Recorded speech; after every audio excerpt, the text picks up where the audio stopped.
मन के सवाल में आज का प्रश्न राजस्थान से आया है। पूछने वाले हैं सुनील जांगीड़। सुनील जी व्यवसाय से कारपेंटर हैं और इनके दो प्रश्न हैं।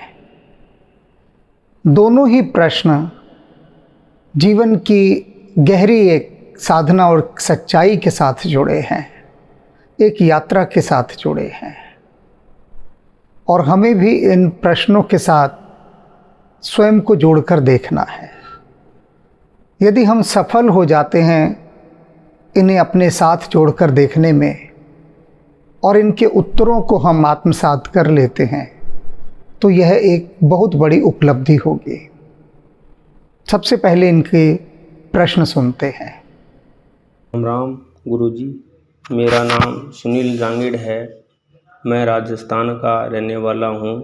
वर्तमान में मैं बेंगलोर में कारपेंटर का काम करता हूँ। गुरुजी, आपके यूट्यूब चैनल पे जो मन के सवाल सीरीज है गुरुजी, उसमें आप जो मन में उठे प्रश्नों के उत्तर उदाहरण सहित देते हो, वो एकदम सटीक समझ में आ जाते हैं। मुझे लगता है गुरुजी, जो प्रश्न पूछने वाला है, स्त्री हो या पुरुष, या जो भी आपकी ये मन के सवाल सीरीज देखता होगा, उसके मन को आपके उत्तर ज़रूर शांत करते होंगे, ऐसा मेरा मानना है गुरुजी।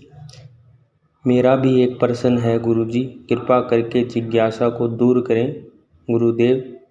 कि जब भी मैं सुबह और शाम भजन गाता हूँ तो शरीर में ऊपर से नीचे, नीचे से ऊपर ऐसी सिरहन सी होती है गुरुजी, और रोम रोम रोमांचित हो जाता है और आँखों में आंसू आ जाते हैं। ऐसा क्यों होता है गुरुजी?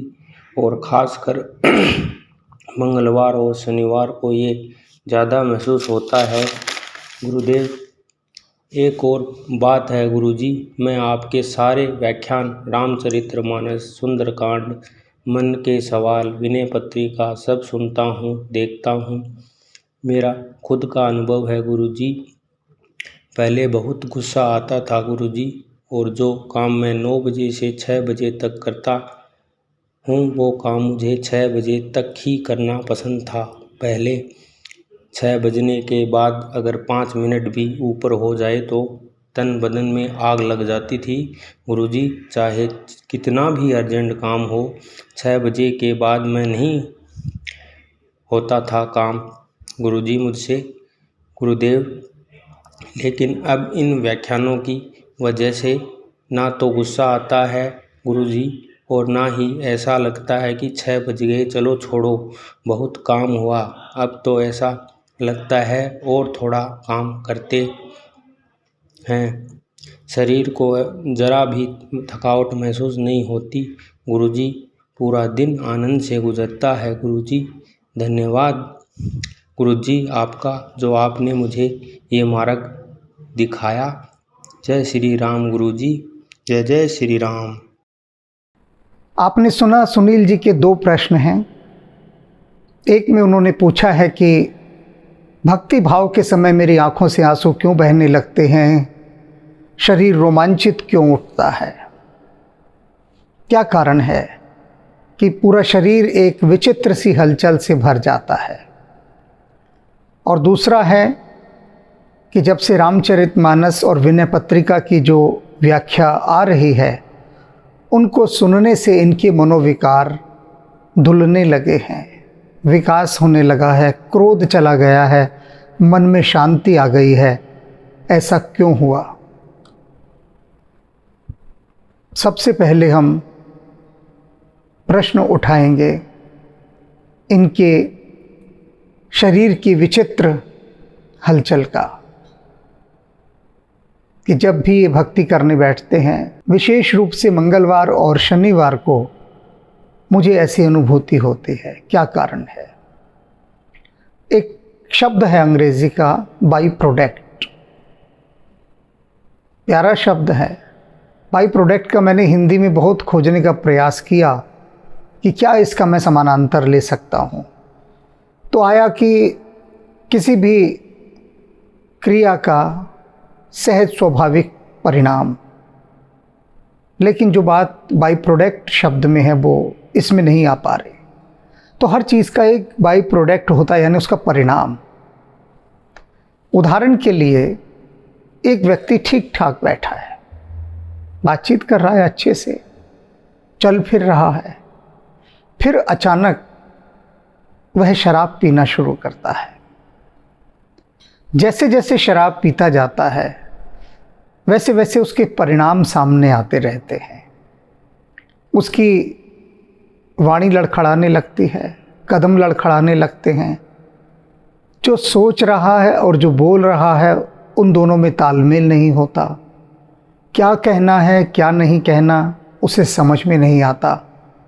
अर्थात पूरी व्यवस्था गड़बड़ा जाती है, असंतुलित हो जाती है। तो यह तो है शराब का परिणाम, मद का। शराब यानी मद, मद माने नशा। अब क्यों ऐसा परिणाम होता है शराब पीने के बाद? क्योंकि जो शराब है वो ओछा नशा है, यानी निम्न स्तर का, लोअर लेवल का नशा है। और जब ओछा नशा होगा तो उसके परिणाम भी ओछे ही होंगे, उत्कृष्ट नहीं हो सकते। तो फिर क्या किया जाए? क्या बेहतर नशा किया जाए? हाँ बिल्कुल, बेहतर नशा। जो नशा सुनील जी हर मंगलवार और शनिवार को करते हैं, भक्ति का, ये जो भक्ति का नशा है, ये जो राम नाम की मदिरा है, जिसके लिए कबीर साहब कहते हैं पीवत रामरस लगी खुमारे। भक्ति भी एक शराब है, समझ लीजिए। जो बड़े बड़े कवियों ने, शायरों ने, हर एक ने शराब को इतना महत्व दिया। क्यों दिया? क्योंकि शराब कुछ परिवर्तन लाती है। अब प्रश्न यह है कि आप किस कोटि की शराब पी रहे हैं। सारा दारो मदार इसी पर निर्भर करता है। यदि आप राम नाम की शराब पी रहे हैं, अब राम नाम की शराब क्या है ये भी समझ लीजिए। शब्द सुना होगा आपने, श्रीमद् भागवत। श्रीमद्, जो श्री माने उत्कृष्ट नशा है, श्रीमद्, कि इससे बड़ा कोई नशा नहीं है। और एक शब्द है ना, नेसेसरी इविल्स, ज़रूरी बुराइयां, या नेसेसरी डिज़ायर्स, जिन्हें हम टाल नहीं सकते। जैसे बड़े से बड़े नशे में से एक नशा है। नशा माने क्या? आदत हो जाना, उसकी एडिक्ट हो जाना। सांस लेना भी एक बहुत बड़ा नशा है, और ऐसा नशा है कि हर हाल में ये चलता रहता है, सांस लेने का नशा। तो उसी तरह से ये जो भक्ति है, भक्ति आत्मा का नशा है, भोजन शरीर का नशा है। अन्न में भी नशा होता है। आप भोजन खा लीजिए, अधिक भोजन कर लीजिए, आपको नशा आ जाएगा, आलस आ जाएगा। तो अब श्रीमद् का जो परिणाम होता है, ये उसका परिणाम है कि आपकी आंखों से अश्रु बहने लगते हैं। पूरी राम कथा के अंदर आप देख लीजिए, जो जो प्रभु श्री राम के दर्शन कर रहा है, दर्शन करते ही वो कहता है कि मेरा हृदय गदगद हो उठा, आंखों से अश्रु की धाराएं बहने लगी, शरीर रोमांचित हो गया, मुंह से कुछ बोलते नहीं बन रहा था। क्योंकि overflowing of emotions and love, प्रेम और भावनाओं का अतिशय हो जाना, ये भक्ति की उच्चतम अवस्थाएं हैं। अब होता क्या है कि जब आप मंगलवार या शनिवार, क्योंकि आप हैं हनुमान जी के भक्त, तो इन 2 दिन आप थोड़ी अधिक भक्ति कर लेते हैं। और अधिक भक्ति करने से क्या होता है कि वो तार जो है ना वो जुड़ने लग जाते हैं। आप 5 मिनट नाचिए, 5 मिनट नाचने से कुछ नहीं होगा। आधा घंटा जब आप लगातार नाचते हैं तो उसके बाद नाच की एक ऊर्जा बनती है, उठान आता है। तो ये भक्ति का उठान आपका आता है, और जब उठान आता है तो क्या करता है कि आंखों से आंसू बहने लगते हैं, शरीर रोमांचित होने लगता है। ये उसकी एक सहज स्वाभाविक प्रक्रिया है, बाई प्रोडक्ट, यानी सहज स्वाभाविक प्रक्रिया जो होती है, और इसे होने देना चाहिए। यदि आप कहीं समारोह में भी बैठे हैं, बहुत सारे लोग हैं और आपके भीतर भक्ति का भाव आ गया, तो लोग सोचते हैं हम रोएंगे, आंसू बहेंगे तो दुनिया क्या कहेगी। बस ये जो अच्छे कामों के लिए दुनिया क्या कहेगी, ये सोचना जिस दिन छोड़ दिया उस दिन जीवन बदल जाएगा। बुरे कामों के लिए तो सोचा जा सकता है कि दुनिया क्या कहेगी, अच्छे के लिए नहीं सोचना चाहिए। यदि आप प्रेम और आनंद से भरकर आपके हृदय में भाव उमड़ घुमड़ रहा है और आंसू बह रहे हैं, तो प्रभु के नाम पर बहते हुए अश्रुओं को बहने दीजिए। आपके तो मुश्किल से 2-4 आंसू ही निकलेंगे। मीराबाई का तो ऐसा नाच उठा कि गली गली नाचे, झूम झूम कर नाचे और ऐसा नाची कि घुंघरू टूट गए। तो भक्ति की अवस्था में जब हम होते हैं तो ये भक्ति के भाव उत्पन्न होते हैं, और बिल्कुल यही भाव, थोड़ा सा फर्क होता है, भय में भी उत्पन्न होते हैं। आपका लाखों रुपए का एकदम नुकसान हो गया तो देखिए कैसे आंखों से आंसू बहते हैं, मन उदास हो जाता है और शरीर कांपने लगता है। भक्ति में प्रसन्नता के कारण शरीर कांपता है, और पैसे का नुकसान होने के कारण, भय के कारण शरीर कांपता है। भक्ति में आंखें जो अश्रु बहाती हैं उसे आनंदाश्रु कहते हैं, यानी आनंद के अश्रु, प्रेम के अश्रु। पैसा लुट जाने पर जो आंसू आते हैं वो दुख के आंसू आते हैं। सब कुछ वही है, परिणाम सब कुछ वही है, लेकिन उनका भाव बदल जाता है, पूरा का पूरा भाव। तो हमारी जो शारीरिक व्यवस्था है वो किसी भी भाव को जब ग्रहण करती है तो उसके परिणाम शरीर पर आते हैं, और शरीर पर परिणाम आने का बस एक ही मार्ग है उनके पास, आंसुओं का बहना, वाणी का रुक जाना, शरीर का कांपना। 3। लेकिन किस वस्तु को देखकर कौन सा भाव उठ रहा है उसके अनुसार ही ये तीनों क्रियाएं होती हैं। उसके अनुसार, जैसे कहा गया है ना, कदली सीप भुजंग मुख स्वाति एक गुण तीन, जैसी संगति बैठिए तैसो ही फल देन। कदली सीप भुजंग मुख स्वाति एक गुण तीन, कि एक स्वाति की बूंद है, वो कदली केले के पेड़ में गिरेगी तो कपूर बन जाएगी, सीप में गिरेगी तो मोती बन जाएगी, और भुजंग अर्थात सांप के मुंह में गिरेगी तो जहर बन जाएगी। वही एक बूंद थी, लेकिन 3 भिन्न भिन्न पात्रों में गिरने के कारण उसका गुणधर्म बदल गया, उसकी क्वालिटी बदल गई, पूरी क्वालिटी बदल गई। केले के पेड़ में गिरी तो कपूर बन गई, सीप में गिरी तो मोती बन गई, और सांप के मुंह में गिरी तो जहर बन गई। एक ही क्रिया है देखने की, पर सवाल है आपने देखा किसे? उस देखने के जो परिणाम आते हैं। आपने अपने सम्मुख परमात्मा के रूप को देखा, बैठे आप भक्ति में, प्रभु राम का स्वरूप आपके सामने है, कृष्ण का है, किसी का भी हो, किसी का भी। जब मैं राम की बात कहता हूं कि राम का स्वरूप सामने है, तो इसका मतलब कि परमात्मा का स्वरूप, जो भी धारणा आपकी परमात्मा की है, चाहे वो धारणा शब्द की हो या निशब्द की हो, चाहे वो साकार की हो या निराकार की, जो भी अवधारणा परमात्मा की है, उसका भाव आते ही पहला क्या होता है? आंखों से अश्रु बहेंगे, एक एक रोम रोम जो है कांप उठेगा, वाणी अवरुद्ध हो जाएगी, हृदय गदगद हो उठेगा। पैसा खो गया, आंखों से आंसू बहेंगे, शरीर कांपेगा, कुछ मुंह से बोल नहीं निकलेगा। अचानक सामने शेर आ जाए तो घिग्गी बंद जाएगी, मलमूत्र व्यक्ति त्याग देगा एकदम अपना, देखते ही ये बाय प्रोडक्ट है, एकदम शेर सामने खड़ा हो तो 99% यही होगा, व्यक्ति अपना मलमूत्र त्याग देगा, कपड़ों में ही होगा, क्योंकि ऐसा एक शॉक लगता है, एक झटका लगता है, और वो झटका इतना भयंकर होता है कि बस बहुत भयंकर झटका, अचानक शेर का, सांप का सामने दिख जाना एकदम। तो वो जो प्रेशर क्रिएट होता है, जो दबाव बनता है मन मस्तिष्क के ऊपर, उससे सब कुछ स्तब्ध हो जाता है, सन्नाटा सा भीतर पसर जाता है। तो ये सारी चीज़ें बाई प्रोडक्ट की हैं। इसलिए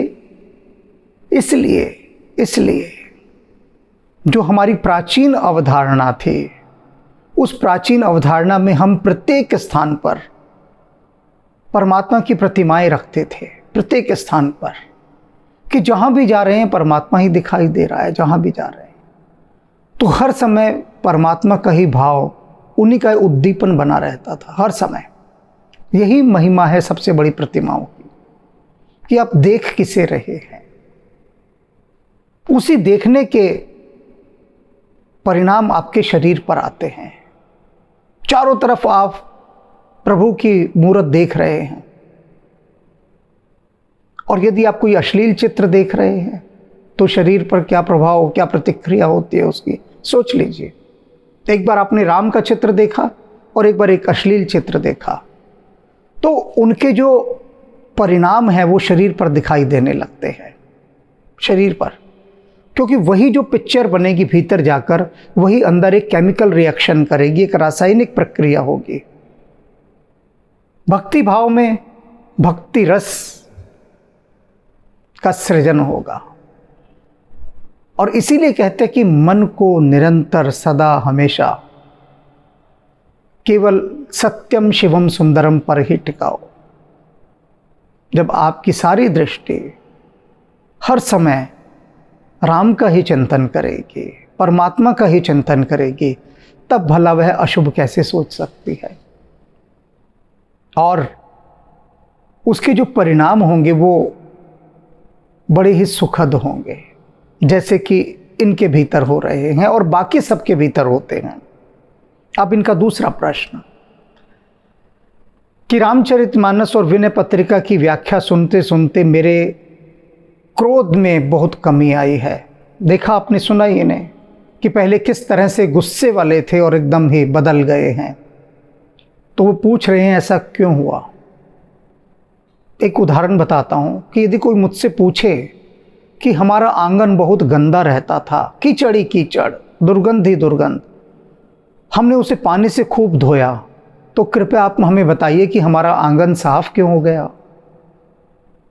अब इसका उत्तर मैं क्या दूंगा कि भाई तुमने उसे धोया, तो जल का तो गुण धर्म यही है कि वह जितने भी मल है, दोष है, उनको बहा देता है। तो जो राम नाम रूपी जल है, इस जल का आपने पान किया इन व्याख्याओं के माध्यम से, तो हुआ क्या कि भीतर की सफाई होने लगी। खूब आपने राम नाम का जल फेंका अपने भीतर। ये व्याख्याएं की ही इसीलिए जा रही हैं कि जो बहुत सारी गूढ़ बातें कहीं नहीं रह गई हैं प्राचीन काल से, उनको कहा जा सके।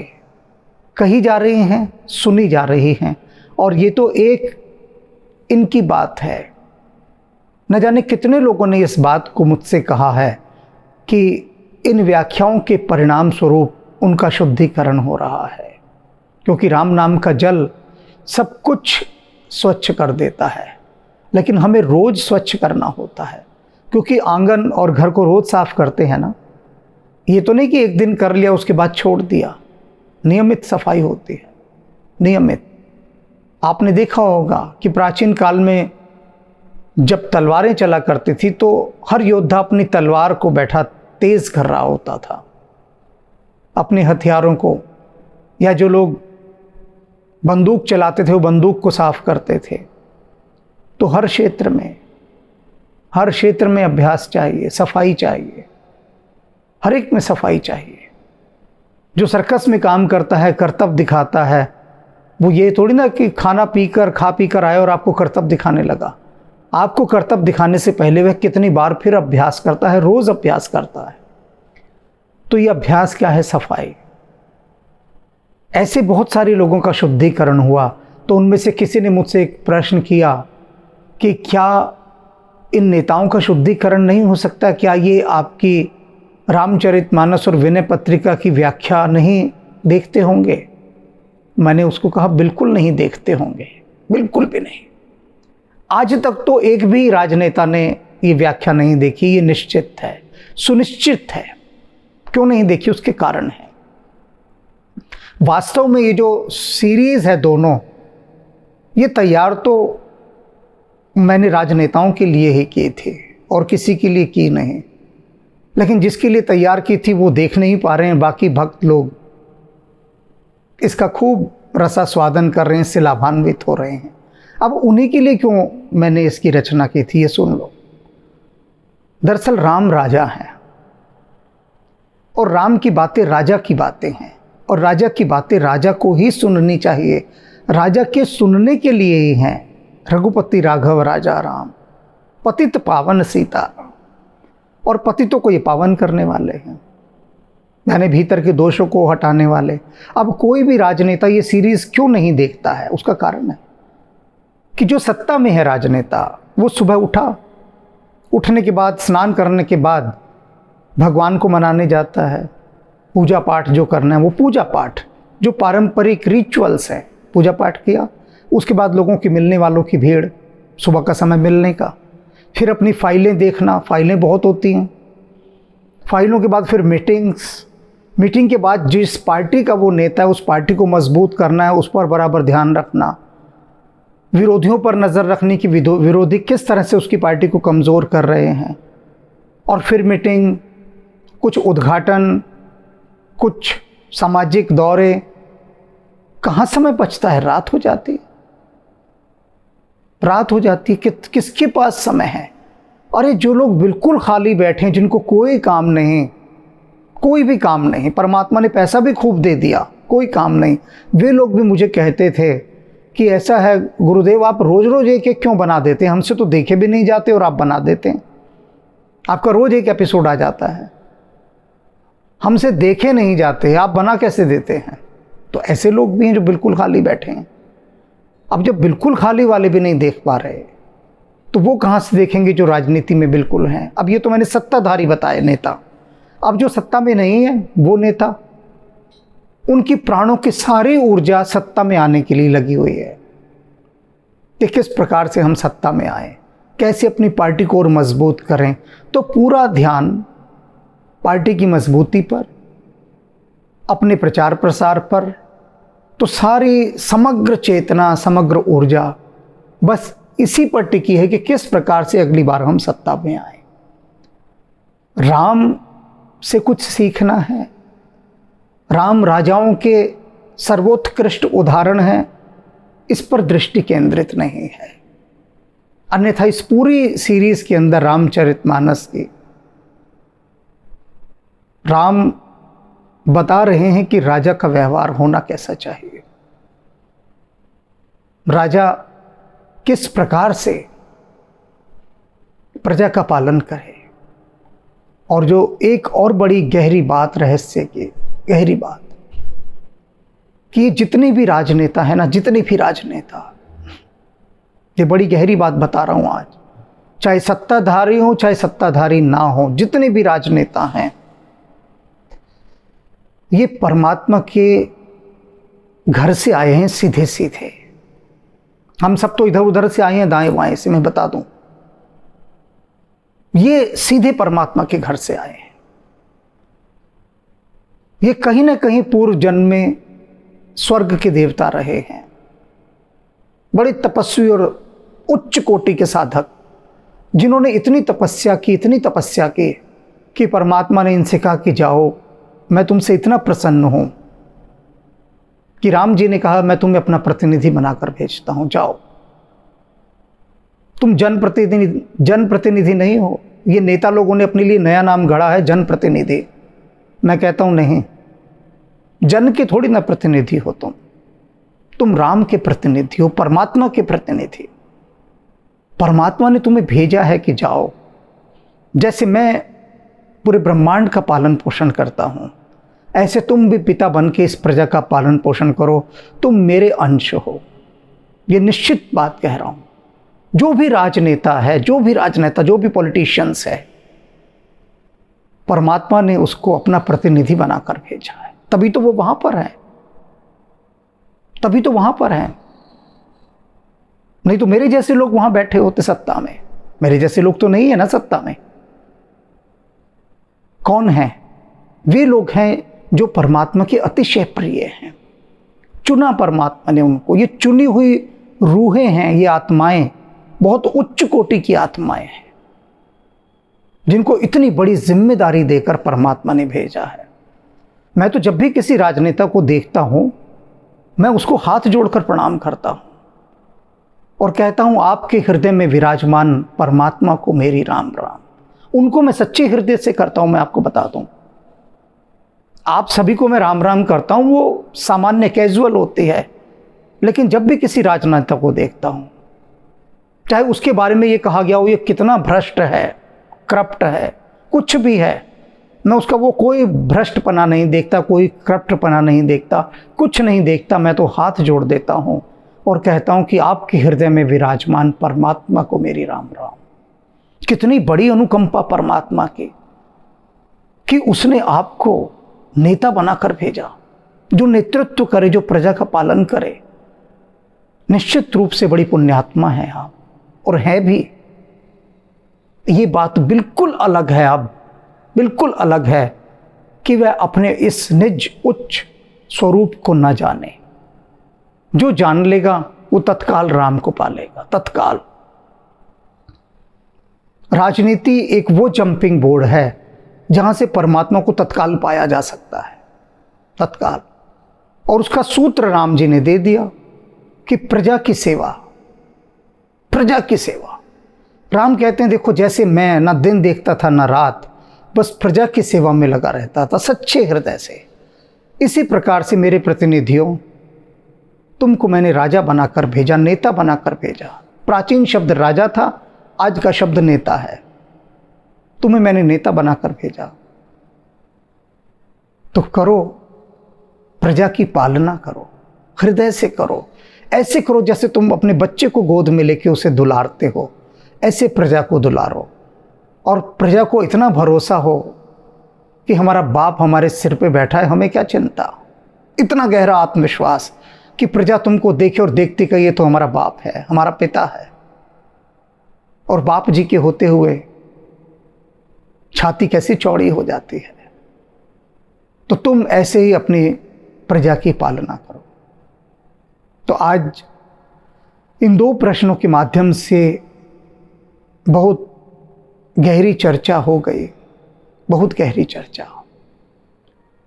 और इसलिए सभी को इसे आत्मसात करना है, क्योंकि यहां मैं कहता हूं हर आदमी राजा है, हर आदमी राजा है, सब राजा बाबू हैं यहां पर।